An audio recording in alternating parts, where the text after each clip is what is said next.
Ibu Guru Hebat Nusantara. Semoga apa yang disampaikan hari ini bisa kita saling berbagi share ilmu.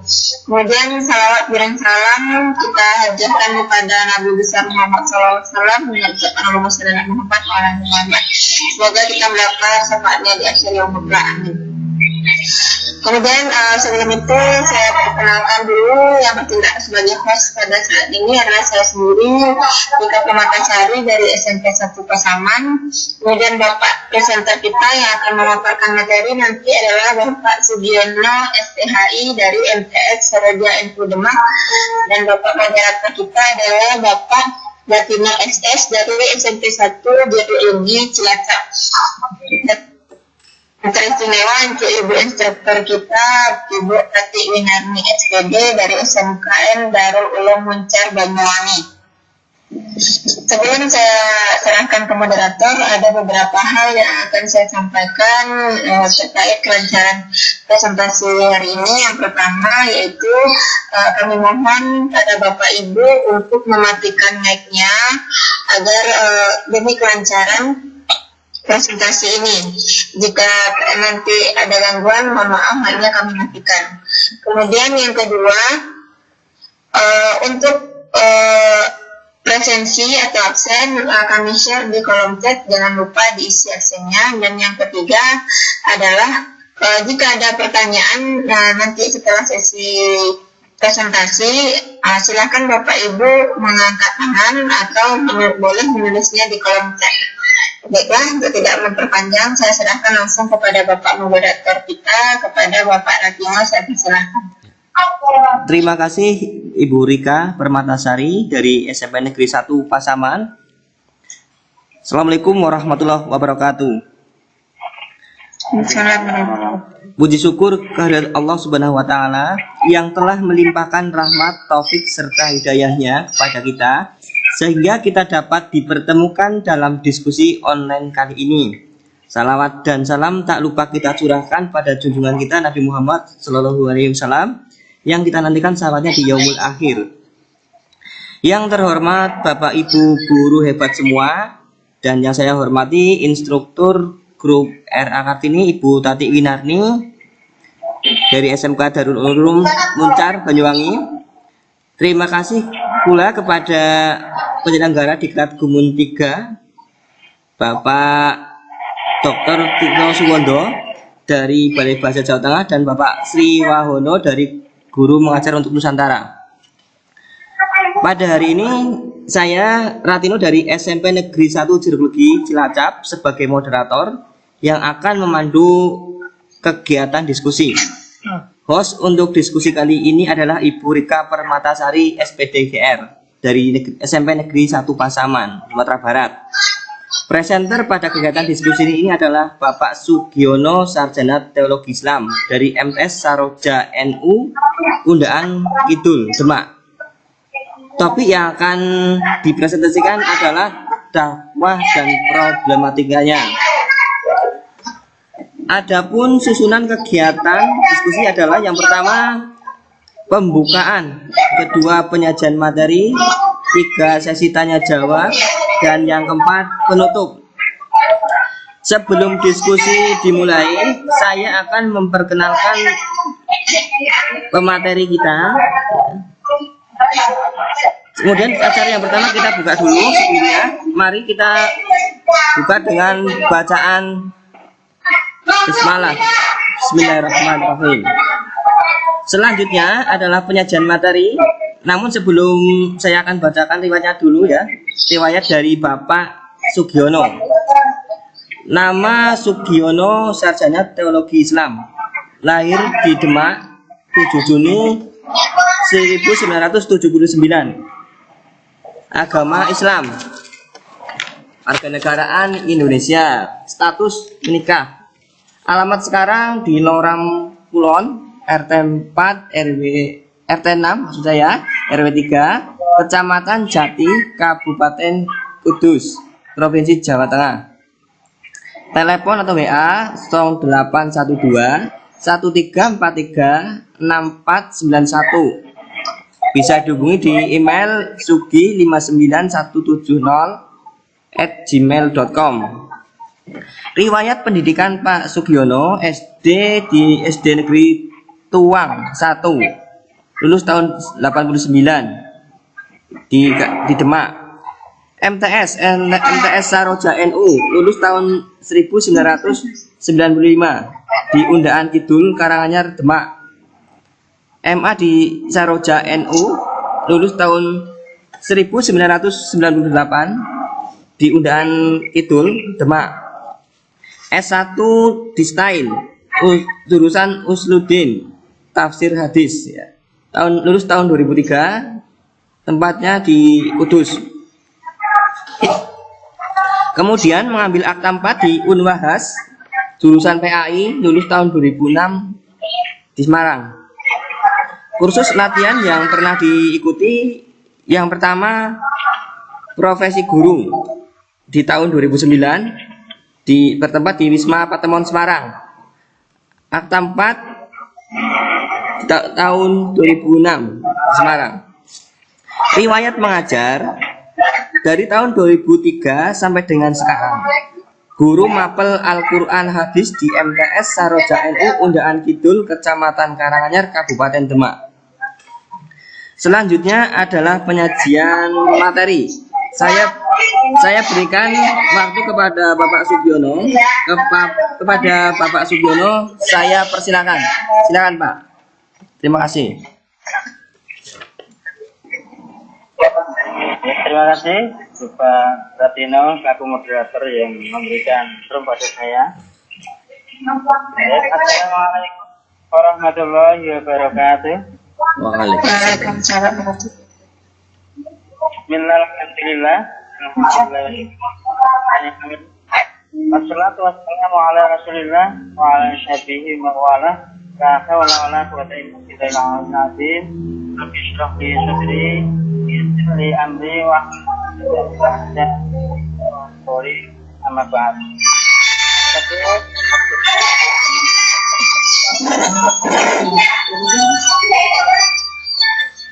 Kepala Balai Desa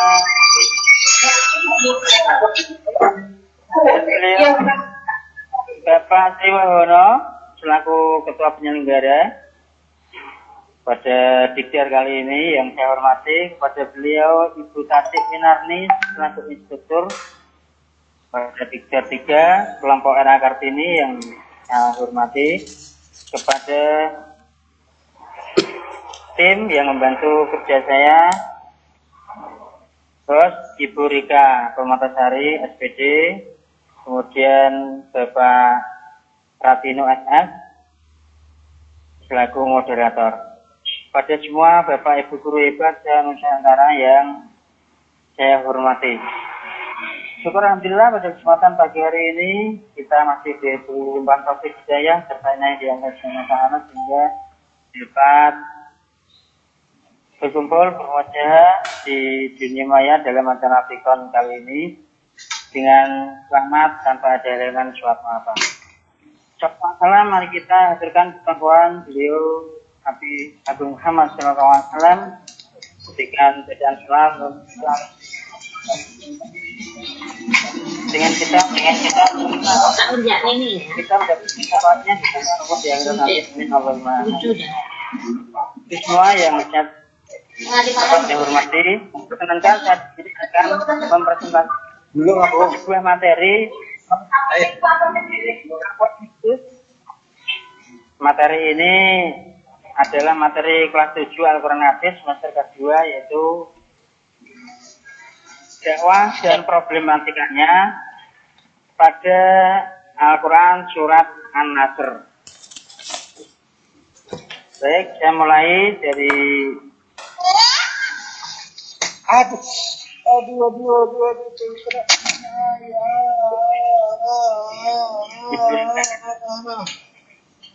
tolong bisa dibentuk kelasnya. Berikan. Dimulai, Hum. Bisa dibuka slide-nya.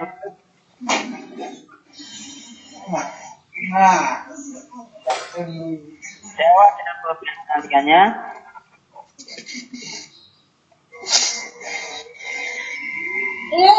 materi dasar adalah memahami isi kandungan Quran Surah An-Nasr tentang problematika dakwah. Setelah mempelajari konsep dasar ini, diharapkan siswa mampu membaca Quran Surah An-Nasr, kemudian bisa menerjemahkan Quran Surah An-Nasr ayat 1 sampai 3, kemudian mampu menjelaskan isi kandungan Quran Surah An-Nasr tentang problematika dakwah, kemudian mampu menerapkan kandungannya dalam kehidupan sehari-hari. Dua kelas sama banget capeknya. Cepat.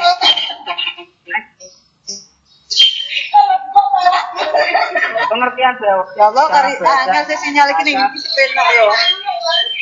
Bahasa Arab yaitu da'a yaitu yang berarti seruan, panggilan atau dakwah berarti mengajak manusia menuju ke jalan Tuhan, ke jalan yang benar sesuai dengan perintah yang Allah perintahkan untuk keselamatan dan kebahagiaan hidup dunia dan di akhirat. Adapun orang yang berdakwah disebut dai, sedangkan orang yang menjadi objek dakwah atau sasaran dakwah disebut mad'u. Next.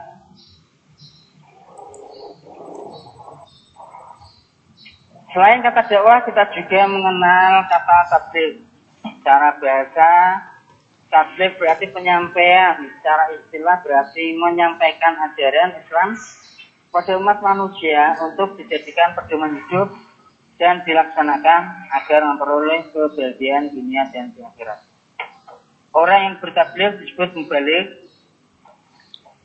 Di dalam masyarakat keduanya dianggap sama antara dai dan mubaligh.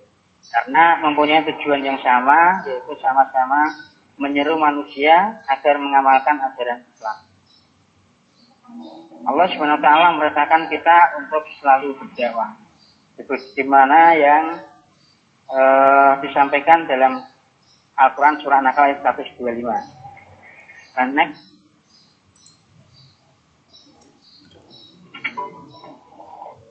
Ini arti kandungan dari Al-Quran surah An-Nahl ayat 125, yaitu ayat Al-Qurannya. A'udzubillahi minasyaitonirrajim. Bismillahirrahmanirrahim.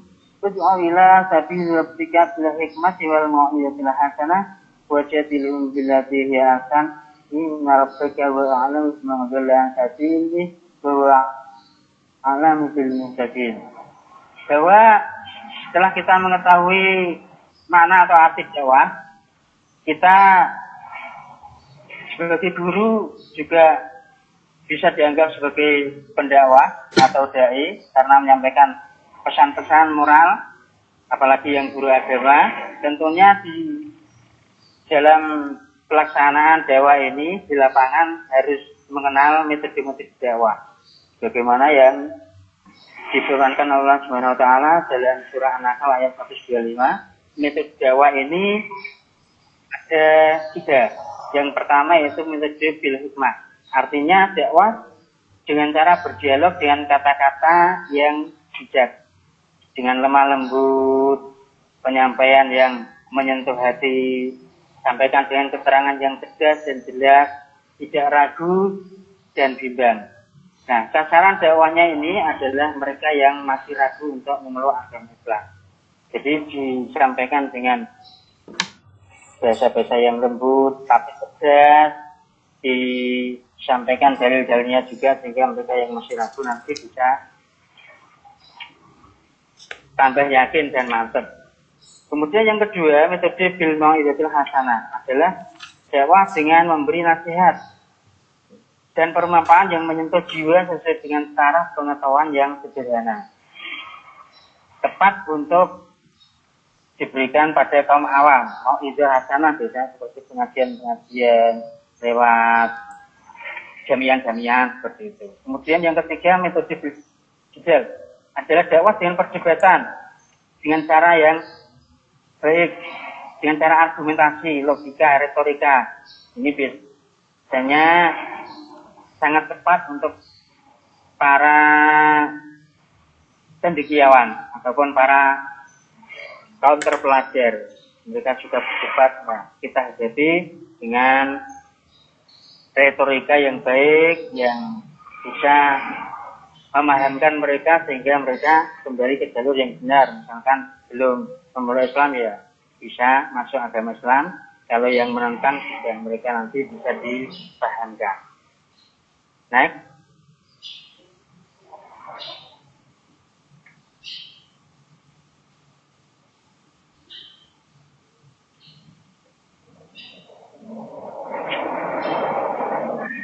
Nah, di lapangan sering kita terbentur dengan permasalahan-permasalahan. Tidak setiap yang kita sampaikan itu bisa diterima karena beberapa masalah. Yang pertama, faktor intern, artinya faktor dari pribadi dai atau penyampai itu. Di antaranya adalah tidak menguasai materi dakwah, tidak mampu berkomunikasi dengan sasaran dakwah atau objek dakwah. Faktor fisik yang mungkin kurang mendukung. Jadi ini faktor intern yang mengakibatkan dakwah itu kurang bisa diterima. Kemudian tidak mampu melaksanakan syariat Islam dalam kehidupan sehari-hari. Dia belum bisa menjadikan contoh atau suri tauladan sehingga yang didakwahi itu saya juga mencemooh atau menganggap OT atau ngomong saja, hanya provokator saja. Jadi tidak memberikan keteladanan terlebih dahulu.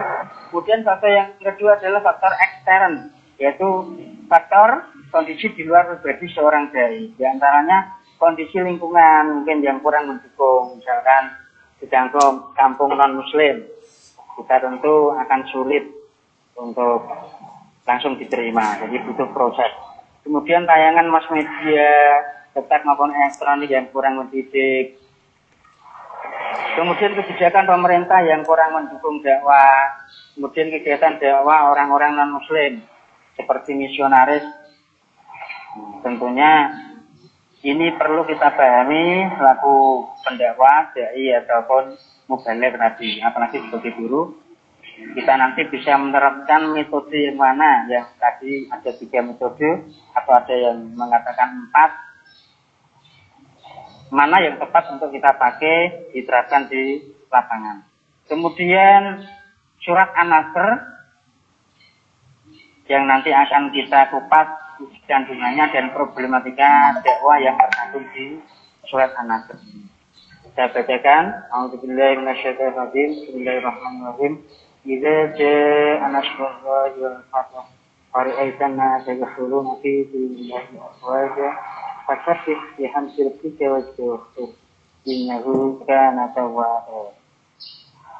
Artinya ayat pertama, apabila telah datang pertolongan Allah Subhanahu wa taala dan kemenangan. Kemudian ayat yang kedua, dan kamu lihat manusia masuk agama Allah dengan berbondong-bondong. Kemudian ayat yang ketiga, maka bertasbihlah dengan memuji Tuhanmu dan mohonlah ampun kepadanya. Sesungguhnya dia adalah maha penerima doa. Next.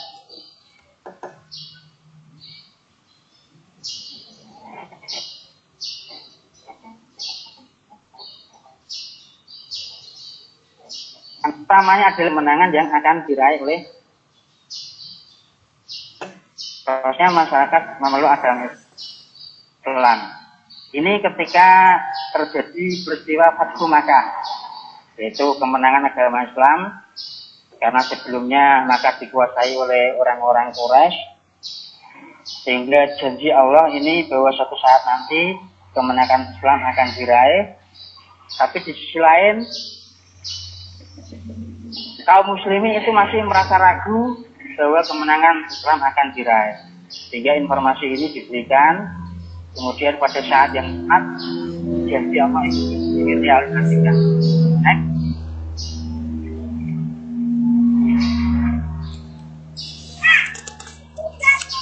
Next. Kandungan isinya yang pertama tentang kemenangan tadi sudah disampaikan. Kemudian ayat yang kedua menjelaskan tentang dampak ditaklukannya kota Makkah. Pembebasan kota Makkah memberi pengaruh yang besar dalam kehidupan agama dan politik. Pengaruh tersebut antara lain banyaknya manusia masuk Islam dan bernaung di bawah panji-panji Nabi Muhammad SAW secara berbondong-bondong. Hal itu terbukti banyaknya utusan yang datang ke Madinah pada tahun ke-9 Hijriah untuk mewakili golongannya menyatakan keislamannya. Pada saat ini janji Allah telah dipenuhi bahwa Islam akan menang, dan inilah buktinya tersirat di Quran surah An-Nisa 3. Sebenarnya kaum yang dulunya belum masuk agama Islam dari kabilah itu ternyata menyatakan keislamannya, sehingga posisi umat Islam ketika itu menjadi sangat kuat. Lanjut. Next.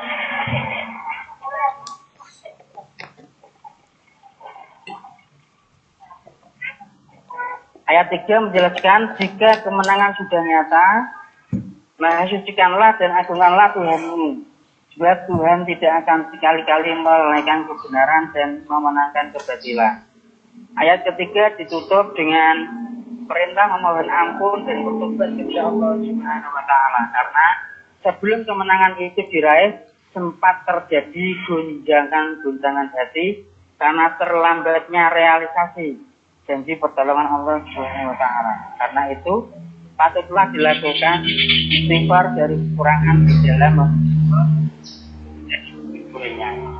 intinya belum memperoleh kemenangan itu banyak dari kaum muslimin yang merasa ragu tentang pertolongan Allah janji Allah ini, sehingga mungkin imannya menjadi berkurang.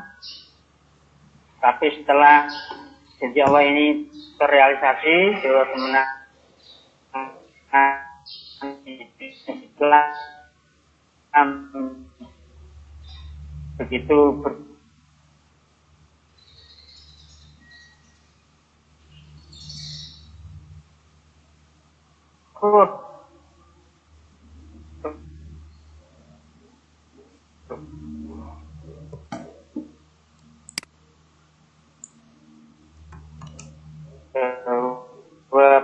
pertolongan Allah ini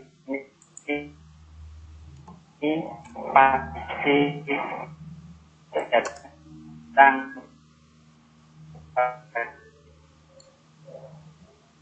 datang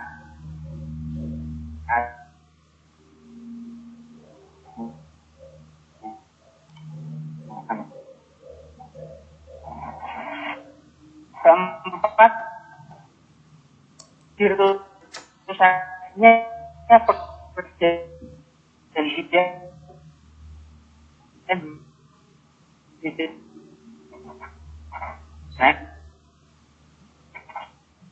nah, problematika dakwah yang muncul saat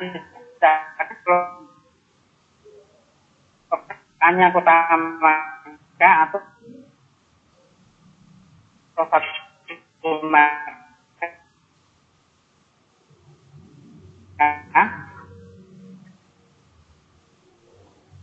satu kesempatan yang ini karena kemenangan yang tidak kunjung tiba. Kedua, sikap permusuhan kaum ahli kitab Madinah. Yang ketiga, sikap permusuhan kaum kafir Quraisy sejak awal dakwah Islam. Kacauan dan keresahan dalam masyarakat. Yang kelima, siap berkorban, membela dan menjaga kewibawaan kaum muslimin. Keenam, senantiasa yakin dengan datangnya pertolongan Allah. Dan yang ketujuh, tidak merasa sombong jika seruan dakwah diterima oleh sasaran dakwah. Baik, itulah materi yang disampaikan dalam aplikasi SAC Bapak Sugiono evaluasi. Bapak sebutkan 5 soal. Silakan Bapak Ibu kalau bisa Kalau tidak, ada kelas satu dakwah mana set. Nah, di sini jawabannya betul. Kita dengan membahas dan jelas, dia dialogis, dia contoh-contoh yang baik, dia memberikan nasihat yang baik. Saya coba jawab ini. Salah. Kita lanjut ke soal ketiga. Adalah dakwah yang dilakukan dengan cara dan B, cara dialogis. Oke, saya jawab B. Lanjut ke soal 4. Berdasarkan Quran surat An-Nahl ayat 125 adalah menyeru kepada A. Nahi mungkar, B. Amar ma'ruf nahi mungkar, C. Amar ma'ruf, D. Jalan Tuhan atau agama Islam. Oke, jawabannya betul. Pertanyaan terakhir, salah seorang kerabat Rasulullah yang menjadi penentang utama dakwah beliau. Nah, ini ada saya sepengetahuan saya dan surat. Ya, monggo. Oh ya, ya. Terima kasih. Terima kasih kepada Bapak Sugiono. Sebelumnya kami minta maaf banyak gangguan teknis ternyata. Baiklah Bapak Guru hebat, kita telah mendengarkan pemaparan materi dari Pak Sugiono yang luar biasa mengenai dakwah dan problematikanya. Selanjutnya adalah sesi tanya jawab. Kesempatan tanya jawab kita laksanakan dengan cara bertanya langsung maupun menggunakan chat. Silakan Bapak Ibu yang mau bertanya jawab, saya persilakan.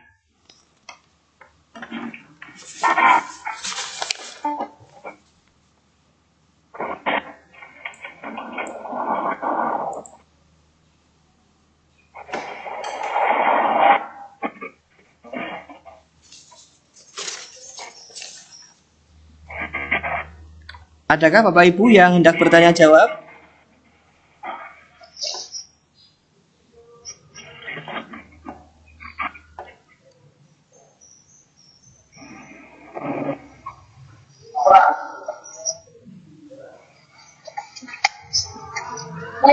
Monggo Bapak Ibu yang mau bertanya dengan Pak Sugiono. Sambil menunggu pertanyaan dari peserta lain, Bapak, saya mau bertanya sama Pak Sugiono. Iya, silakan Ibu. Ya, Bapak, tadi sebagaimana Bapak sampaikan dalam materi tadi, itu ada beberapa problematika dalam dakwah. Tadi ada beberapa hal Bapak sampaikan. Yang ingin saya tanyakan, Bapak sebagai pendakwah dalam menghadapi itu, bagaimana cara Bapak menyelesaikan solusinya atau menjalaninya? Monggo Bapak Sugiono dijawab. Itu Bapak bertanya. Diulangi lagi Bu.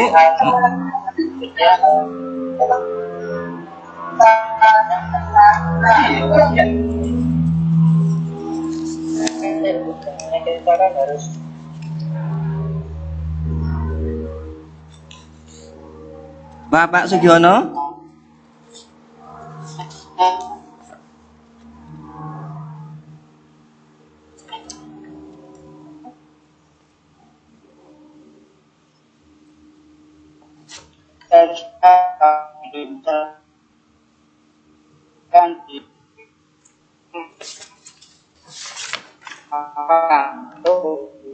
Kita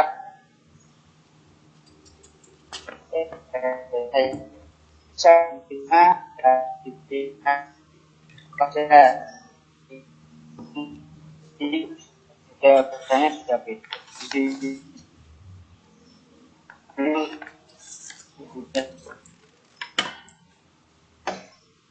Jadi inti dari kesimpulan materi yang disampaikan Pak Sugiono mengenai dakwah dan problematikanya dalam Quran surat An-Nasr ya.